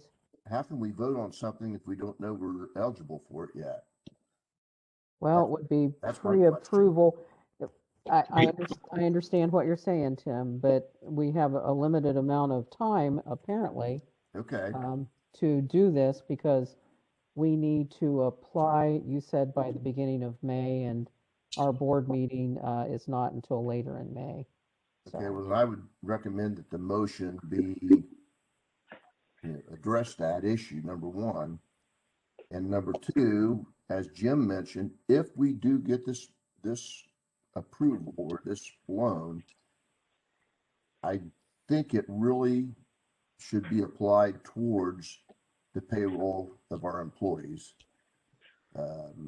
Because let's face it, that's really what it is for. Yeah, My that's the suggestion. intent. I agree. I agree. so do you have a motion that you would like to make then, Tim? I'm going to make you think here. Okay, I'll move that we, if we are approved for the PPP loan, that we use it for the payroll of our employees. I second. Okay, does this get you what you need, Jim Sigafus? Yeah, I believe it does. Okay. You haven't. All those in favor of Tim's motion, please say aye. And Any opposed, nay? Motion to move forward with the PPP loan passes. Do we still have a pending motion from Jim Lloyd hanging out there? What was Not that, that I know Mary of. Beth? Oh, okay, I thought he made the motion about, I'll make that motion. I thought, I must have misunderstood, sorry. It's all right. I guess we're moving on, Mary Beth. But anyway, Tim interjected, and so we didn't really get fully into that, but I understand what you're saying. Do you want to withdraw that motion? I don't know that it's necessary, but Are It you was never talking to seconded. Linda? Who are you talking to? we about don't need to, Linda. It was never seconded. never seconded. Okay. All right. Moving on then. Next, committee business and reports from the committees and any fund requests. Eric, would you go first, please? A participant has left the meeting. I actually don't have anything, but I ran into a contractor today for South Central Power, and they told me that they were going to look at to burying the main line come June. So just wanted to share that. Wow. Was not aware of that. Is that news to you, Jeff and Jim? Yeah, Eric Boysko said that they were, he at our management meeting, I don't want to quote him, but they were just starting to notify people of removing trees, not really burying lines. No, But it would be okay. a while. They are starting to move trees along that corridor. So And that was what they had given me for a June 1st start date was actually beginning to handle those tree removals and tree trimming. Well, it was, once again, it was a contractor. It's one of the properties I have has that trunk line going right through it. And so I got a chance to chat with him. That's what he told me. So I'm just relaying the info. I will say Ken Yost and Eric were following up with South Central Power. We're supposed to be getting an enlarged plan from them for the underground project. So we'll have a little bit more information once we get all of that from them. Eric Boysko is on with us now. Eric, can you unmute Eric and add video in case he has something he would like to add from the Utility Services Committee? I'm here. Can you hear me? Yes. Yeah, the bids are not even back yet. South Central sent them out this month, so the bids are not even back, so they don't even know who the contractors are going to be. There are some ground clearing companies that have nothing to do with the contractors that will be clearing some of the areas. They will, I think email a couple of days ago and Jeff was on it, that they will just come in and take a look, so to speak. So, yeah, the guess June would be incredibly optimistic, for them to come in and bury lines. Okay. Thank you, Eric. Going back to making half is what these kids are making. If you want to unmute, please, Jeff, or mute, remute, please. Okay, So, Eric is muted. Going back to you, Eric Lapp, do you have anything further with committee business or fund requests? I do not at this time. That was it. All right, thank you. Tom Matthews. Yes, the Health and Wellness Committee is going to have a work day this Saturday at 10 o'clock down at the Fitness Center. And I'd like to make a motion for the Health and Wellness Committee to spend up to $500 of committee money for an appreciation gathering for all the members who have worked on the fitness center so far. Okay, so a motion has been made by Tom. Is there a second? Second. Mary Beth, all those in favor of the Appreciation Day and spending $500, please say aye. Aye. Any opposed, nay?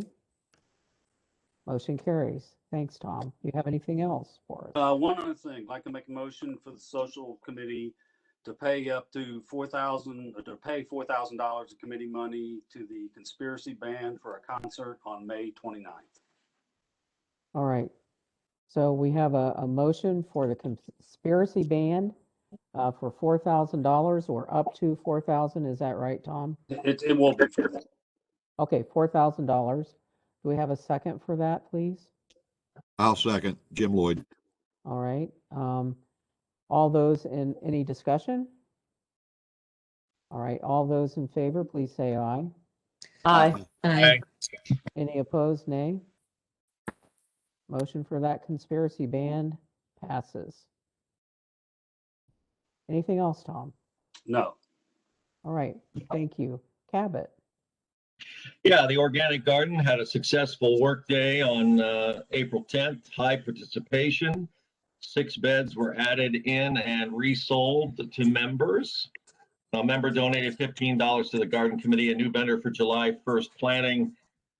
the water line from the well there has been buried, so things are certainly on a good start there. Now, with the chapel committee, we want to mention, first of all, the flower sale, as we do every year, is May 5, 6, and 7, Wednesday through Friday, from 4 to 8 p.m., and then Saturday, May 8th, from 10 a.m. to 4 p.m.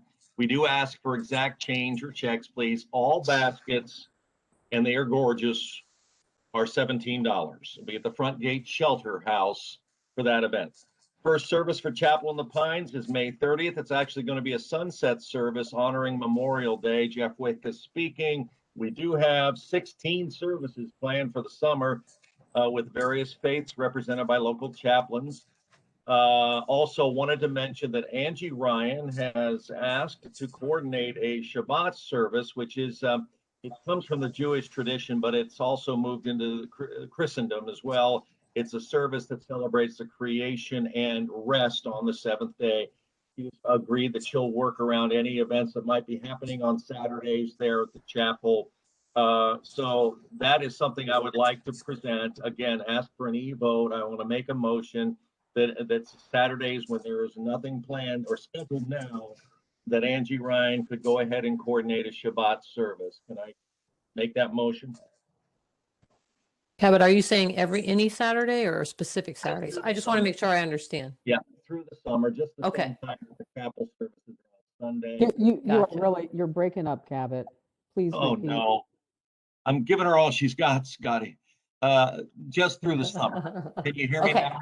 Yeah, no, that's perfect. Thank you. Okay, and same time, yeah, but on Saturdays, and Angie Ryan will do most of the coordination of that, and again, work with around whatever else is scheduled there. And so that So would be every Saturday through the summer? Is that In the correct? summer, yeah. Okay. So that's probably coordinating with Jeff, really, right? Because Right, and if Okay. there's weddings or any other event, Angie will work with certainly around that. Yep. So we have a motion. Did we have a second on that motion? I'll second it. I'll second that. I'm not sure I understand it exactly because he was breaking up, but I think he said that it would be every Saturday that there wasn't something going on. I guess I do have a question, Cabot, before I second that. Yeah. I'll go ahead and second it, and then we can go ahead and talk about it. So I second that. Actually, Annie seconded I already it seconded first. it, yes. She already got there, Jim. 2-8, All right. Jim. So, So you have a question though about it? I don't know a great deal about it, and I'm probably not going to be directly involved with it, but it is a service, just an opportunity. It's basically just a rest, kind of a peaceful kind of thing. I don't think it's going to be a huge undertaking. But again, just using the space through the summer on Saturdays when nothing else is going on. But when nothing else is going on, I'm wondering about when there's a dam jam. Are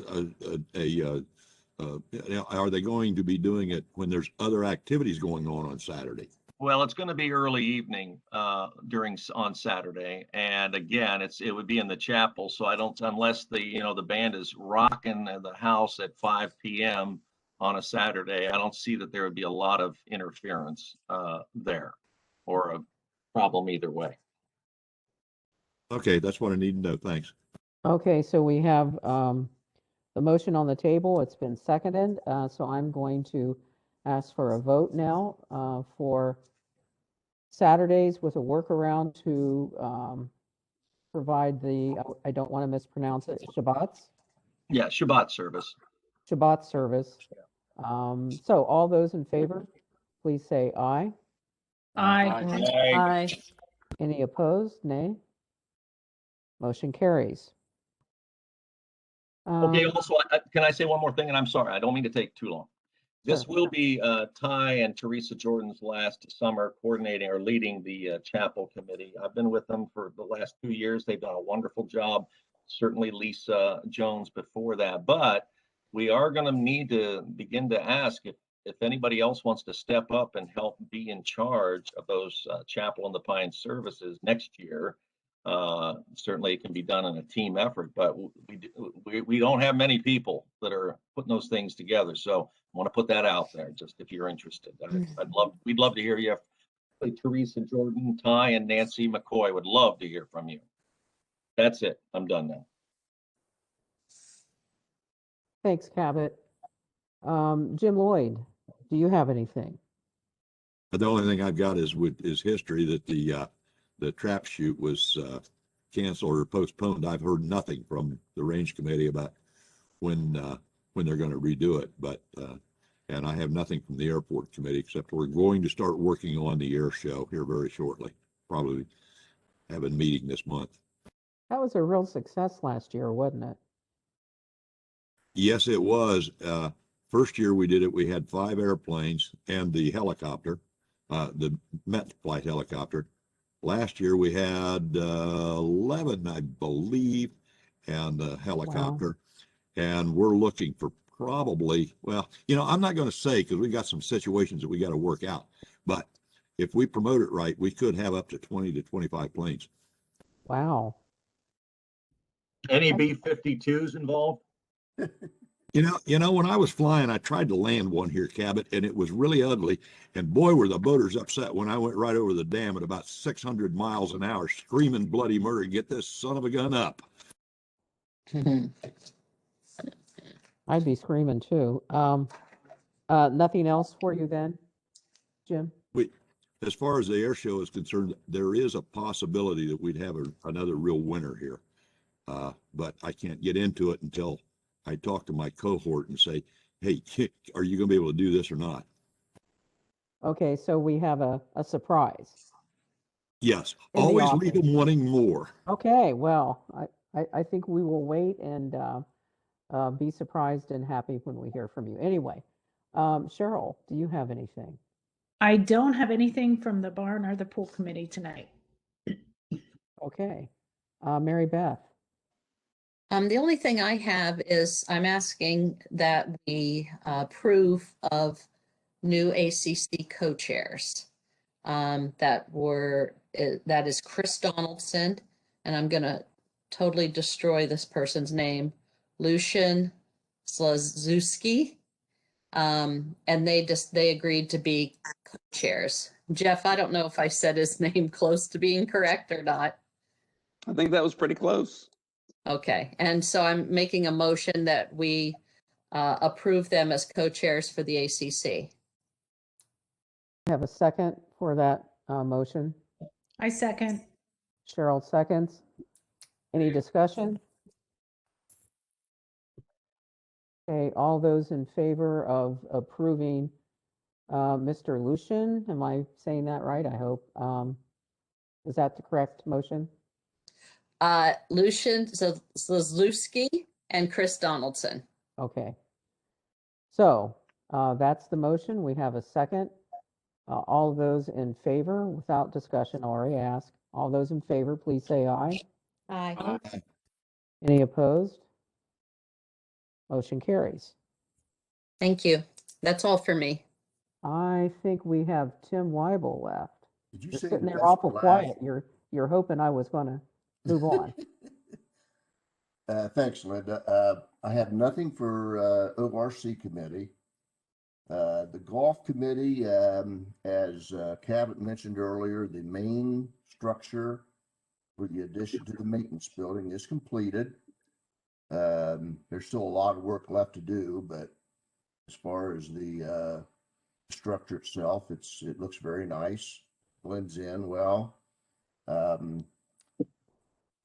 This coming Sunday, the 25th, there is a golf course work day scheduled.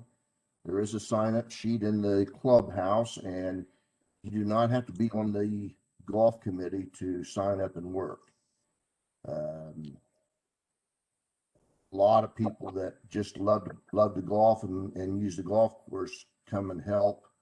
I did that myself for a couple of years before I became a committee member. So I think, I'm not positive of the time. I think it's noon.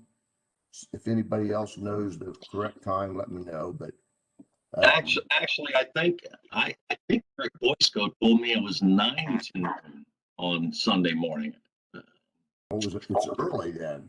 Yeah, maybe Eric. Yeah, Eric's chiming in here and saying yes, 9 a.m. to noon. 12 noon, yeah. Thanks, Eric. Okay, well, this is new then because. Oh, and lunch provided. Yeah, we always used to do it after lunchtime, so they've changed that. Last but not least, I'd like to make a motion to reimburse Peg Arnett $47.89 for supplies she purchased to make a repair for a golf hole post. I think it was damaged some way, somehow, but so I'd like a motion to reimburse Peg Arnett that amount. Okay, do we have a second? I second. All right, do we have any discussion on this? Seeing no discussion, let's move forward with the vote to reimburse Peg Arnett for $47.89. All those in favor, please say aye. Aye. Aye. Any opposed, nay? Motion carries. All right, that concludes that portion of. Linda, I have to give my update. I don't have a long one, but Okay. Yeah, sorry about that, Annie. that's I okay. apologize. Nothing really from long range planning. They had their community cleanup day last weekend. For the Lakes Committee, really just a reminder that this Saturday they'll be launching the boats. So the ramp down there by the dam will be closed from about 7:30 until noon or 1, as they'll be pretty much dominating the usage of the ramp, putting in all the boats. That's all I got. All right, thank you. Hey, Now, Annie, as a boat captain with absolutely no crew, we could sure use volunteers. So if you want to come down and have a good time. Guests coming in this weekend, but thank you. Thanks for the public service announcement there, Jim. Appreciate it. Anyway, I think that concludes that portion of the agenda. That should move us into open forum. I understood that there would be, I think Stephanie Wolf was going to be a part of open forum and Jim Hiles. So if they are here, let's well, Jim, I think that must be you, Jim Hiles. It's listed as Jim on the screen.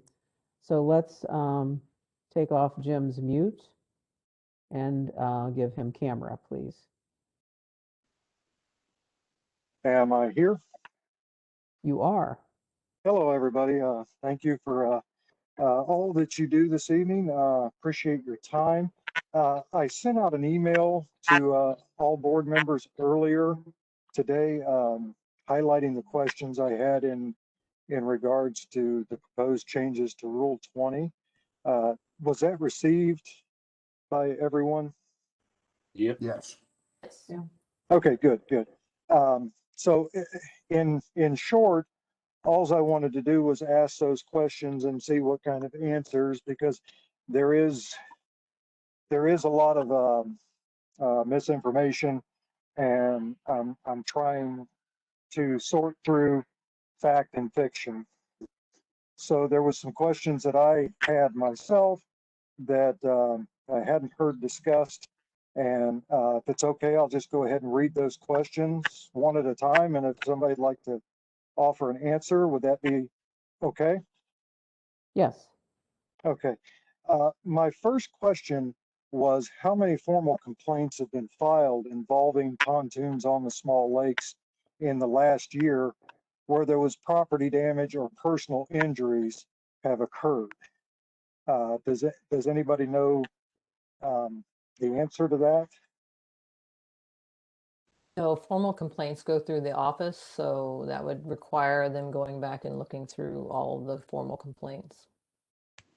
So that was not part of the process of looking into this rule change? Not on my part, but I'm part of the Lakes Committee. Yes, I'm sure she had several conversations with both the Randy and I believe also with Jeff, since he started, around the issues they were dealing with. Jeff, would you be able to answer that? If there has been any of, I mean, I know you have not been here for a year, but was that part of determining if there was a need for this language? I don't know Jim, the whole thing actually started before I got here, so unfortunately I don't have an answer for that. Okay, okay, that's fine. I would add, I guess, just from my experience, and I've been here since 1993. Pontoons haven't been on the small lakes, or very rarely have been, because it's Yeah. been understood that that's just I- not a place for pontoons. So Yeah, it's not been an I've issue. seen, yeah, I have seen it a few times and have talked to some long-term members, and there has been, it's been extremely infrequent, Yeah. to say the least. So I guess my second question is kind of a moot point at this point, because it was, has there been near miss complaints filed under the same thing, personal injury or property damage? The third question is, I personally own a 16-foot pontoon, and I actually, at one point in time, discussed with the Lakes Committee chair, about possibly putting that boat on Lake Eagle Claw. I have topographical mapping sonar on that boat that creates a topographical map of the bottom of the lake. It also has side scan sonar. So it's pretty neat to see the detail in the bottoms of some of these lakes. It's not something I have done because of time constraints. And well, quite frankly, it's a little bit sketchy down there. I'm not sure how well it would work out. Jim, But sorry, it's been over 3 minutes. So if you could wrap up, that'd be great. okay, is there anybody else planning to speak, or? We had another individual that was scheduled to speak, but I don't know if she's on. Okay, well, there's a total of 5 questions. Anyways, can somebody articulate to me what the increased hazard of my boat's additional 3 feet above the proposed language is? Why my 16-foot boat is an unacceptable hazard on that lake? I think the point really is that those lakes weren't intended to be for large boats like that and such. There's not even a boat ramp for you to put a pontoon boat on that lake. So the way this boat got there was by going through a member's property and actually creating a damaged path on that property. So, I mean, again, that's not really the intention. That's not really my question. The question is, because if a boat So can if we get there, have 20 whatever- houses on that lake and we put 20 pontoon boats on that lake, There- do you feel like that's the proper use of that lake? Okay, so if we're going to go down that road, where would 20 people put trailers and vehicles at That's- that lake? They wouldn't. They'd have to storm somewhere else. But how would they even get them in the lake is my point. You can't. There's no ramp there Okay, so then what is the reason for this rule? because it shouldn't have been on there in the first place. They took it through personal Based on- property to get it there. Based on what? Shouldn't have been there based on what? Somebody. The intended use of these lakes. I think I already answered your question. But Annie, that's not true. I watched them put that boat in. I'm sorry. They put it in the Where boat. was that intended use outlined in our documents? Well, That maybe it that's- was not intended for those lakes. But anyways, I want to move on. I'd like to ask these final questions. Can you articulate, in your opinion, how this proposed rule change meets the standards set forth in Section 1 of the Code of Ethics, which states, strive at all times to serve the best interest of Hideaway Hills Club as a whole, regardless of personal interest? Would anybody like to speak to that? Well, I think each member has to make a decision if they think they are voting for Hideaway Hills' best interest as a whole when they vote. I think that's the bottom line. It's a personal decision each board member makes and signs an agreement that every decision they make is personally they answer to, do they think this is best for the Hideaway Hills as a whole? I understand that, but the question is, how can you articulate to me how this proposed rule change is in keeping with that standard being a benefit to the whole community. Well, Well, we heard a letter read earlier in the meeting from another Mm-hmm. member who said very clearly that they didn't think pontoon boats should be on there. They didn't think of some other things should be on there that we're not even talking about in this rule. So we're not going to ever have a perfect 100% everyone agree on it. So This still does not we're answer. trying to vote on. This still doesn't answer my question. My question is asking you as a board member how that you justify this, not what another member says, but how this particular rule change benefits Hideaway Hills as a whole. Okay, I'm going to take that, Jim, and then we'll move on to your last question. Okay. Because we have far exceeded your time, and we're treating you a little differently, and I don't know that I like that. It's probably not a good precedent to set. Well, No, no argument, Jim. I want to address your question. So let's do that. There was concern from the Lakes Committee, and the members on the Lakes Committee in terms of having large boats on the small lakes. One, because they are small. Two, the use of these small lakes have been devoted generally to kayaking, canoeing, swimming, fishing. So you get a pontoon out that sits high up like this. You have people down there like that using the lake. You may not see them so well. So that's a concern. And then the size is also a concern. So it's a safety issue.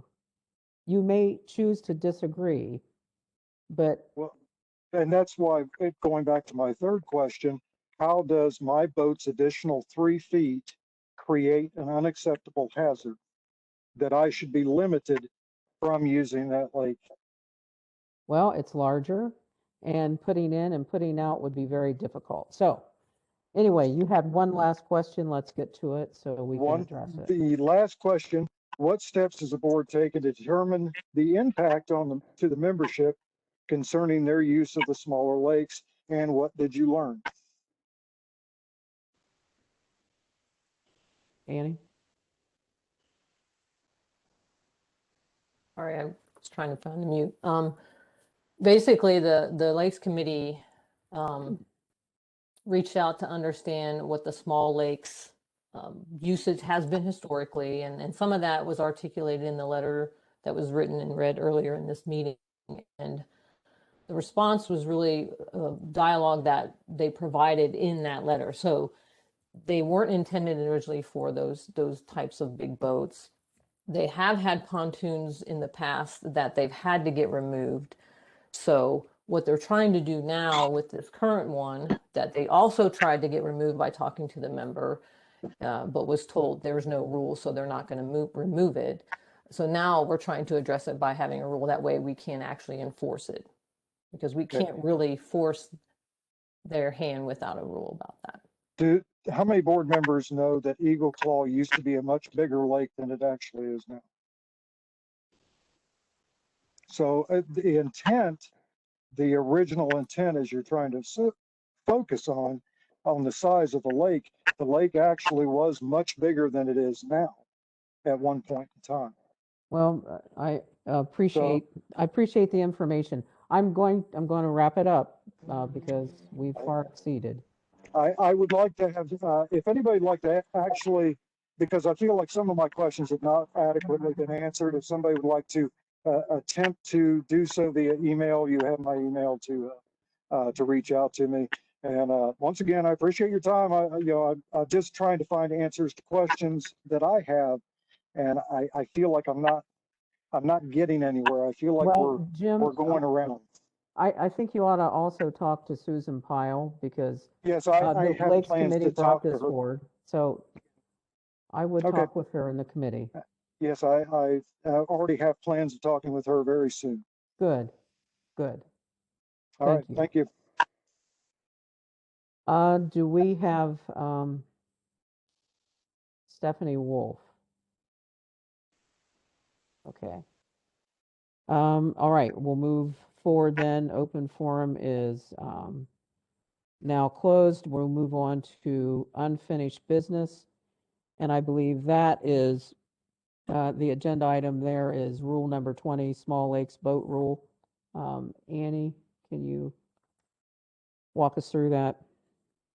Yeah, so just to reiterate what was communicated in Sue's letter, they took the feedback that Jim provided around the wharfs, as well as just wording clarification, because it did seem like people thought that the width and the length had to do with all watercraft, and it really was supposed to be primarily around the pontoons. So the rule has been updated. It was in your board packet, but I'll go ahead and read it here. The rule as proposed will say gas motors are permitted only on the Lake of the Four Seasons. Watercraft on Lakes Eagle Claw, Tomahawk, Deerfoot, and Arrowhead must be either self-propelled or equipped with an electronic motor and are limited to 1 canoes, 2 kayaks, 3 rowboats, 4 pedal boats, 5 john boats, 6 paddle boards, and 7 detachable floating swim wharfs. And I'll comment on that here in a second. Pontoons measuring not more than 13 feet by 7 feet and either self-propelled or equipped with an electric motor are also permitted on Lakes Eagle Claw, Tomahawk, Deerfoot, and Arrowhead. The footnote on the swim wharfs is because the definition of wharfs is actually in our ACC code. So this was just to kind of tie that language back to the ACC code. And that reads as the size of such detachable floating swim wharf on any lake when combined with the size of the stationary portion of a wharf may not exceed 300 square feet as specified in section 400.02 of the HAH building code. So really, Annie, if I understand correctly, there are 2 changes. One is the wording was clarified to say that it was only the pontoon boats that were being limited in size. Correct. Because there was a question, even though we thought it was clear prior, apparently it was not. So now it's further clarified. And then swim wharf was added, that was brought up, so that was added. So 2 changes. We will not be voting on this tonight. If I remember correctly, it will have at least this rule one more cycle, and we'll have one more cycle on the ECHO. And then we'll have comment and vote at the next meeting. That's correct. So we're making changes to what we voted on, but we're not going to re-vote on the changes? I mean, if we're changing the rule that we voted on, we now have to vote again to change the rule, don't we?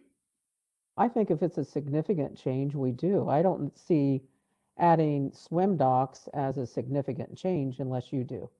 Well, it's the 3rd time that we've had to change this rule. I just think that if we're going to go and change the rule,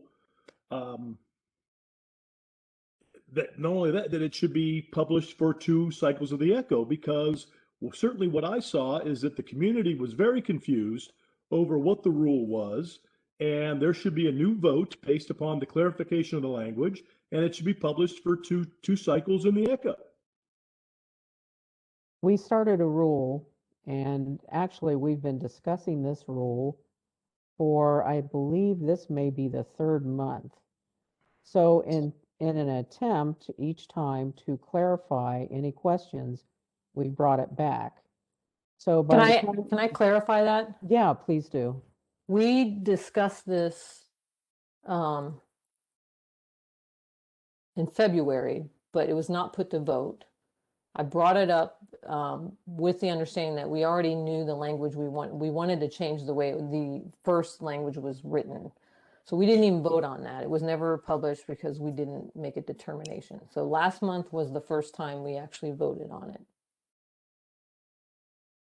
So this is the 3rd time we're discussing the topic, but it's really only the second true the second true change. But it's a change. It's a new rule. It's a different rule. We should vote on it. I agree.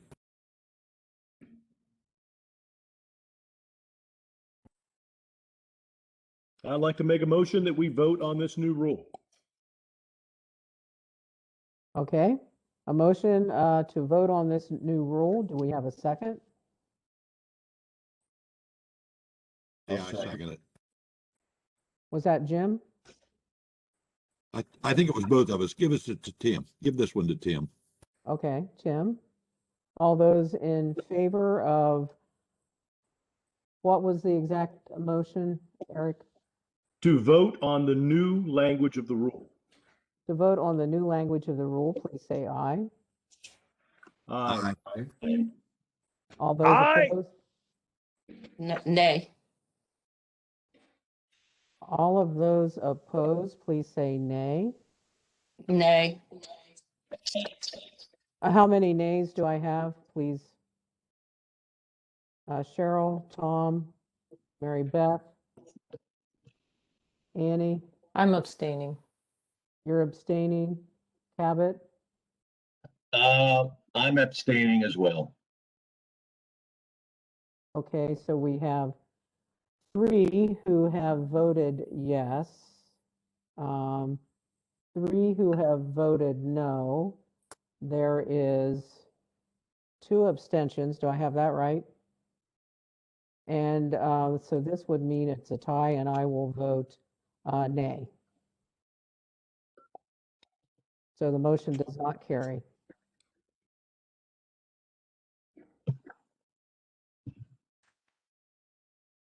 My concern is every time we revise a motion, we will be going back and back and back and back again. And we have done this so that we could get comment from members. But each little change should not require us to go back for 2 more cycles. At some point, we end up not being effective and not being able to make decisions. So, motion not carried. Let's move forward then to the reaffirmation of the e-votes. Annie, please. All right, I'll read the 8-0 votes first. On March 18th, approved changing the activity for youth's Dam Jam event to Saturday, June 26th. March 19th, approved payment of $2,842 to Daryl Norris Greenhouse from the Chapel Committee funds for flowers. March 20th, approved the Range Committee to host a trap shoot on April 10th with registration at noon and the shoot to occur at 1 p.m. Food will be provided along with the 50-50 raffle and practice trap. March 22nd, approved the spring cleanup to be held from May 31st to June 4th. March 25th, approve up to $175 from Lakes Committee funds to purchase U.S. flag and hardware kit for the pole at the Lake of the Four Seasons launch ramp. This will include a solar light. March 26th, approve up to $650 from Lakes Committee funds for pizza, beer, and soft drinks for the boat launch after the after party at the clubhouse. March 31st, approve. Don't bring your own beer. Could you please mute? Who is that? March 31st, approved $3,107 from the pool amenities fund carried over from last year and $932.88 from the pool committee funds to pay for Wright Landscape to correct the drainage issue that was created by the addition of the retaining wall and burying the pool drainage line. April 5th, approved the acceptance of Mike Burnside's resignation as chairperson for the social committee and approved the acceptance of Dee Dee Parker and Dave Miller as the new co-chairs for the social committee. April 7th, approved the social committee to host the following events: postcard sales in the spring and early summer, deck tour July 24th, grill off August 14th, chili cook-off October 16th, holiday tour of homes December 11th, holiday tour of lights the first 2 weeks in December, and apparel sales sometime in late summer, early fall.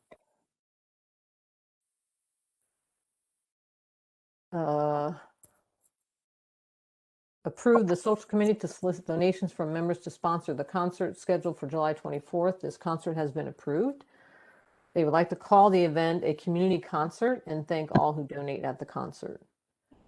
April 11th, approve paying Greg Weber $320.09 from the Lakes Committee funds for the fish stocking in Lake Deerfoot. And April 16th, approve spending $1,050 from Golf Committee funds to pay Vandy to paint the new maintenance building. The 7-0 votes are to approve the Chapel Committee to host their, on March 17th, approve the Chapel Committee to host their annual flower sale at the Shelter House from May 1st through May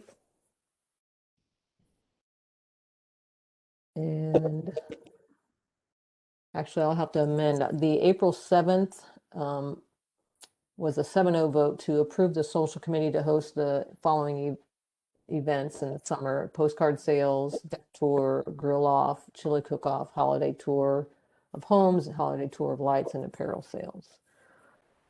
And then we had one 6-0 vote on March 28th to approve $1,031.94 from the organic committee funds to be used for pergola mower maintenance and supplies.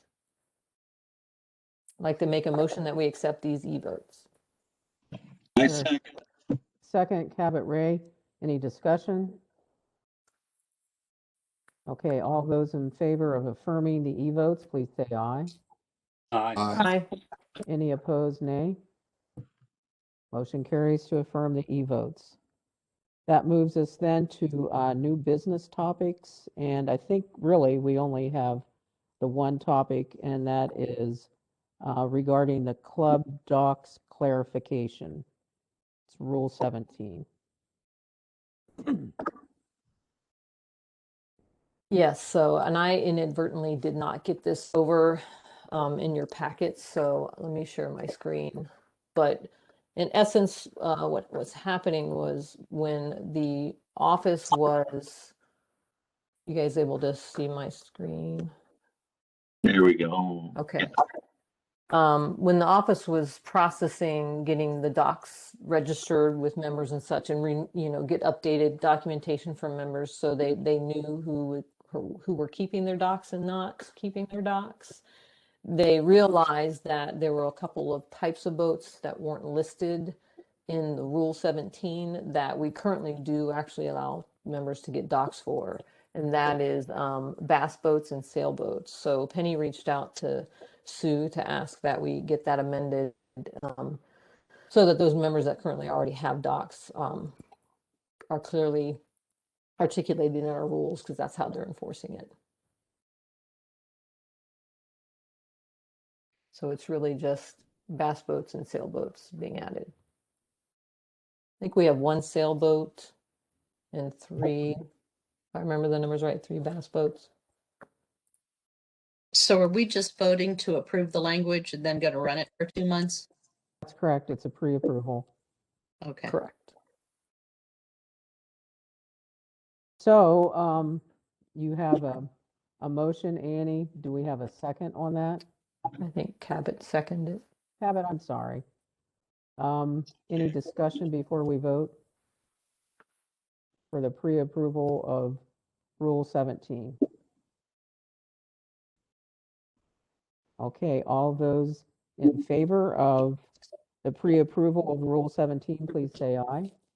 Aye. Aye. Any opposed? Nay. Motion carries for the pre-approval of Rule 17. It will run for 2 cycles in the echo, starting this echo. Okay, before I forget, and I almost forgot you, Jim, you had something that you wanted to bring up under unfinished business, and so maybe we can do that here. Yeah, no problem. I hadn't forgotten. Good, all right. I would like to make a motion that we, see, I want to word it. I want to make a motion that we do not enact on the lady that wanted to set the diversity committee. And it was a board, the letter was to the board. And I think that the board should really talk about it. I would like to table that until next meeting invite her in to explain what she was talking about, what was going on, and that the board can make the decision as to whether we allow this or disallow it. So that's a motion. Is there a second on that? Second. Eric Lapp? Any discussion on that? All those in favor of the motion that was just made by Jim What about some Boyd? discussion on that, Linda? Oh, okay, I thought there was going to be some and I didn't hear anyone. So any discussion on this? Yeah, my reasoning on that is the fact that she did address it to the board, and the board should do that. There was no discussion from the board. However, the letter telling her no came as a board letter, and that to me is not correct. But more importantly, I think we ought to give the lady a chance to speak her piece. She might have a great idea. I don't know, but we can ask her some questions, and then we can make a decision based on all the knowledge. I agree with Jim on that. I mean, I think that I think what she's speaking about is a national organization called With Malice or None, which certainly based on the some of the I don't want to say it, but the divisiveness in our world, our nation, and even here, it's worth at least listening to her to hear what she's talking about in this case. I'm going to say that when Linda responded to her, I felt that Linda spoke. I mean, I agreed with Linda's response. Every board member received that note from her, and nobody responded until Linda did. So, I mean, I don't think that it should go any further than this, personally. Yeah, so part of the concern I have is, and I agree, Jim, we didn't discuss it as a board, so I agree with Jim on that. But what Michelle asked for is a social justice and somewhat political kind of committee. And really, Hideaway Hills really isn't in the business of social justice and political committees that I'm aware of, but we were going to be. We got to allow them all. We can't just allow one. We got to. That's a good point. Good point. Good point. And it would be, that could be a nightmare, to have, us in the business of social justice and politics rather than, a lakes committee and activities for youth. But she could, I think Linda's suggestions for her to reach out to the chapel committee or the youth committee to run events through them was really appropriate. But I don't know. I what you're saying, Jim. We're going to end up spending time on something that really, are we going to open Pandora's box to let every social justice and political committee form here? So it could be a nightmare. I guess that's part of my question, Mary Beth. I don't know for sure exactly what it is. I saw in there would be discussions and books, and I don't fully understand what she's trying to do. But if she is truly trying to unite the community, I think it deserves to be listened to. I'm not in favor of it at this point either. But I do believe that when somebody reaches out to the board and wants to do something that they feel is right, the board ought to be able to listen to them and then again make the decision as a board. And I think that's only fair. We want people to be involved, and then when somebody wants to be involved, we shut them down. And I think it. Now, I'm not saying we got to do it, but I'm just saying I really and truly think we should listen to her and see what she has to say. Linda, how about if you talk to her and see if she'd like to follow up, knowing what the concerns are after you've articulated them, and she may decide, you know what, I don't want to. But if she wants to, could we have her come to open forum and talk to us if she's interested? Sure, we could. And I want to, just for 1 second, Jim, address your statement that the president didn't have the authority to do what I did in the role. And I did check with our counsel before I did that, Jim. So I did that on advice of counsel. Just so that you're That's all aware. that's all well and good. I'm not saying, I'm not against anybody doing what they're doing, but I just think that, it should be a board decision. And I think that everybody that comes up with an idea at least ought to be listened to instead of just immediately shot down. And I will have to tell you this, Linda, I did not agree that you put in there that this was a board decision. This was your decision and not a board decision. And that you should have never put that the board made the decision, because we did not. That's why I would like to have her here. Then the board can make the decision. Well, as president of the board, I did. So maybe I misspoke. But I did have advice of counsel. Nonetheless, we have had our discussion. We have a first and second on the floor. Let's take a vote. And what, could you read back the motion, please, Cheryl? Would you be able to read back the motion that's on the floor, please? I'm not exactly sure exactly what that is. I can repeat it. Okay, thanks. Motion was that, the decision on this be tabled until next month, and she be given an opportunity to talk to the board and explain exactly what she was doing, and that we could ask her questions. Okay, If she so chooses. I didn't say that, but if she says no, well, that's up to her, you know. But yeah, okay, if she so chooses. all right.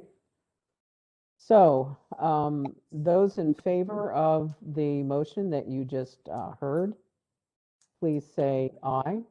Do we need it seconded? I thought we had a second. Cabot seconded. Okay. Yeah. All right. So, all those in favor of the motion, please say aye. Aye. Aye. Aye. All those opposed, please say nay. Nay. All right, motion carries. All right, so we'll move on now to, I think we've already hit Rule 17. And we don't have anything under old business, new members, Farrell. Okay. The new members, Evan B. and Carolyn C. Cone, lot 1054 and 1055. Edmund S. and Tanette M. Loomis, lot 1038. Sean Danielle Halligan, lot 0718. Danielle E. and Lisa K. De Niro, lots 1846F and 1847F.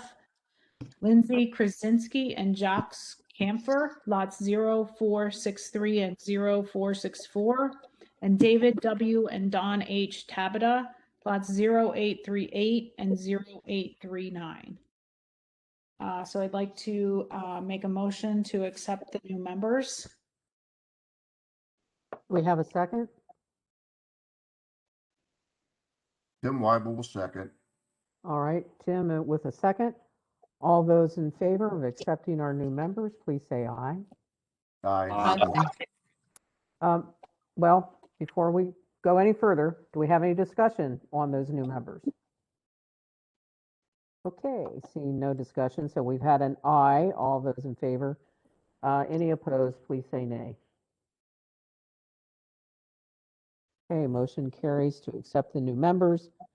So at this point, we are going to adjourn into executive session. We'll take a brief break before we do. And Jeff, Harper. Yes, ma'am. So we'll take a 5-minute break before we move back. Okay, and I'm going to go ahead and pause recording. Thank you. Let me see if I can do something with the layout here.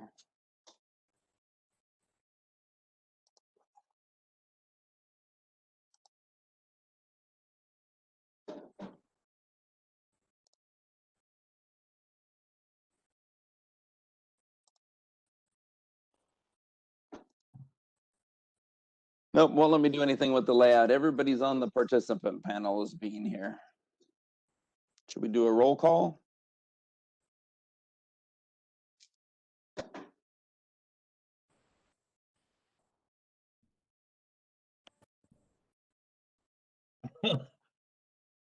Can you see everybody? All I see is there. Oh, Yeah, see Very good. whoever's talking. Okay, that should work. okay. That's the way that it shows on the video anyway. I don't know what happened to the layout though. It's not letting me change it back to the panels. That's okay. I didn't like the way I looked anyway.